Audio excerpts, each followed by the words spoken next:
toujours dangereux quand le droit s'exprime en réalité. Hein. Et puisque le droit est appelé à s'exprimer sur cette question de l'éthique, le premier concept qui nous a paru évident, c'est celui de la responsabilité. Et pour commencer, il n'est pas inutile de rappeler, comme d'autres, que si la morale commande et si l'éthique recommande, c'est le droit qui décide. Et il n'est pas non plus inutile de rappeler que ce ne sont pas les philosophes avec leurs théories, ni les juristes avec leurs formules, mais les ingénieurs avec leurs inventions qui font le droit et qui font le progrès du droit. Ce n'est pas une formule à moi, mais c'est grands juristes du début du siècle. Et on peut être convaincu que sur cette question de l'intelligence artificielle, on a un fantastique boulevard intellectuel pour repenser notre matrice intellectuelle pour nous juristes. Alors comment appréhender le progrès du droit lorsque l'on évoque les enjeux éthiques de l'intelligence artificielle? C'est une question difficile, je vais tenter une mauvaise réponse parce qu'elle sera simple. Le progrès du droit, c'est peut-être cette synthèse possible des risques et de l'espoir autour du principe de responsabilité. Alors, il n'est probablement pas très prudent de se hasarder sur le terrain de la philosophie, parce que nous sommes sous l'œil du maître, mais les juristes ont beaucoup lu les travaux des philosophes, et réciproquement d'ailleurs. Et chez les juristes, la responsabilité est souvent comprise comme ce principe responsabilité qui nous vient de Hans Jonas, en réponse au principe espérance de Ernst Bloch. Et selon Jonas, le principe de responsabilité, c'est une éthique pour la civilisation technologique, et ça nous intéresse, et c'est une éthique d'avenir fondée sur un principe de responsabilité absolue, c'est-à-dire pour l'humanité future. Et Luc Ferry nous a très bien montré quels étaient les enjeux, bien au-delà de la technologie, hein, les enjeux véritablement pour l'humanité qui sont devant nous. Donc nous sommes convaincus que le droit et la responsabilité ont beaucoup à dire sur l'intelligence artificielle, qui soulève évidemment des questions absolument majeures pour l'humanité. En réalité, les juristes sont déjà bien présents dans les débats. Ce n'est pas nécessairement une bonne chose, on pourra en discuter.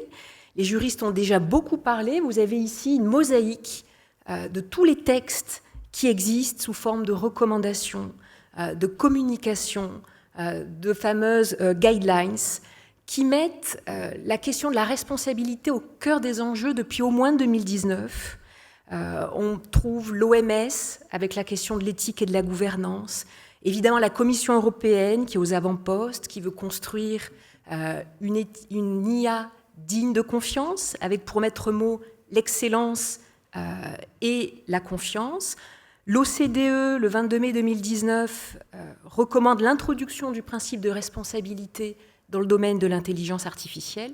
Et il y a quelques jours à peine, l'UNESCO a établi une recommandation sur l'éthique de l'IA, c'était le 24 novembre dernier, où l'UNESCO préconise à nouveau d'introduire l'idée de la responsabilité. Le travail probablement le plus, je dirais le plus abouti d'un point de vue de régulation, c'est ce texte qui a été proposé par la Commission européenne sur la régulation des systèmes d'IA, donc un texte qui a été proposé au mois d'avril de cette année. C'est une proposition de règlement, ce qui veut dire que cette proposition va être soumise au débat, au jeu des amendements, de la discussion, des négociations, donc elle va certainement évoluer. Le processus sera long, on en est certain. Le résultat, pour l'instant, n'est pas encore fixé, mais la proposition existe. Elle est là et c'est une première référence mondiale. Ce texte a une première portée symbolique évidente. L'Europe prend le pilotage international de la régulation de l'IA. On pourra toujours débattre, est-ce que c'est une bonne chose ou pas une bonne chose, comme elle a pu le faire sur le RGPD, mais en attendant, c'est peut-être aussi un principe de réalisme, on se bat avec les moyens qu'on a. Ce qui reste à l'Europe, c'est la régulation. Donc elle le fait. Et ce texte a aussi une portée opérationnelle, puisqu'en tant que règlement, il sera d'application directe. Il sera assorti de sanctions, avec des montants qui pourront aller jusqu'à 30 millions d'euros, 6% du chiffre d'affaires annuel, selon les cas. Le champ d'application est également très vaste, comme l'est le RGPD, avec un effet extraterritorial. La Commission européenne a imaginé cette pyramide des risques qui classe les systèmes d'IA en 4 catégories avec des risques inacceptables. Par exemple, ce qu'on appelle le scoring social, des hauts risques qui couvrent une très large gamme de pratiques dans le domaine de la justice, dans le domaine des transports, de l'énergie, le véhicule autonome, etc. Des risques limités, par exemple les agents conversationnels, les chatbots dont nous parlait Serena auparavant. Et puis la dernière catégorie qui concerne les risques minimums. Cette approche par les risques implique un régime de responsabilité différencié, c'est-à-dire que les systèmes d'IA qui créent des risques inacceptables sont prohibés.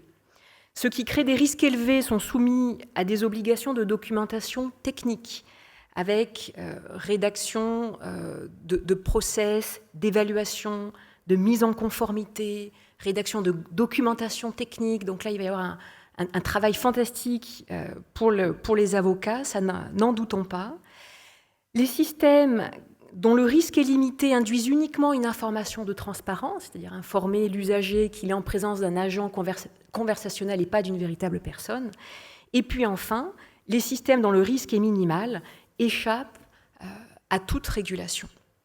Alors, pour finir, puisque je sais que le temps est rapide, passons d'un principe à un autre, c'est-à-dire passons de la responsabilité au principe de réalité. Et c'est évidemment une autre dimension. L'ambition de la Commission européenne est de faire de l'Union la première juridiction mondiale à se doter de règles contraignantes en matière d'intelligence artificielle. C'est un progrès certain, un progrès indéniable, il faut le souligner et s'en féliciter. Mais nous savons aussi que la construction d'une IA éthique, c'est encore autre chose.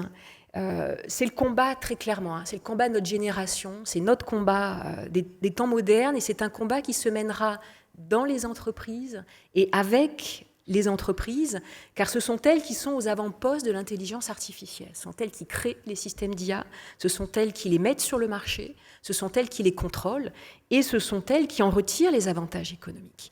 Et les entreprises de la tech, les big tech, ont un rôle majeur à jouer, probablement aussi grand qu'est leur pouvoir, qui est un pouvoir de marché, un pouvoir d'influence et aussi un pouvoir normatif. Et à cet égard, nous avons toutes les raisons de garder raison, puisque vous avez certainement eu vent de ces licenciements qui ont fait grand bruit dans les médias. Margaret Mitchell et Timnit Gebru, qui étaient ingénieurs en chef des questions d'éthique chez Google et qui ont été remerciés probablement en raison de leurs travaux, mais ça c'est une autre question. En tout cas, il y a très certainement une ombre qui a été jetée sur les priorités des entreprises de la tech en matière d'éthique. Et pour conclure, il me semble évidemment nécessaire de rappeler que la régulation des systèmes d'IA est indissociable de la régulation des géants du numérique. Alors c'est un autre combat, mais un combat qu'il est tout aussi délicat et important de mener, tout autant que celui de la responsabilité de l'intelligence artificielle, et c'est un combat qu'il faudra mener à la fois politiquement et juridiquement. Je vous remercie. Merci beaucoup, Madame la professeure. Merci beaucoup.